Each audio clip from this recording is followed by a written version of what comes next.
सर्वसंपदां शुभदायिनी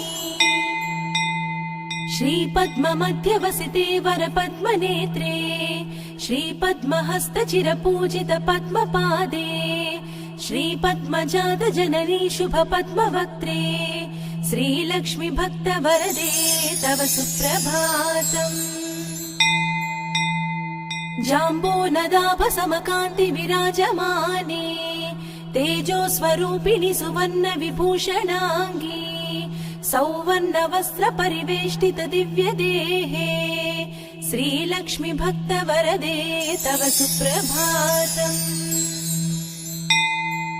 सर्वार्थ सिद्धिप्रद विष्णु मनोनुकूले सम्प्रार्थिताखिल जनावल दिव्यशीले दारिद्र्य दुःख भयनाशिनि भक्तपाले श्रीलक्ष्मी भक्तवरदे तव सुप्रभातम्।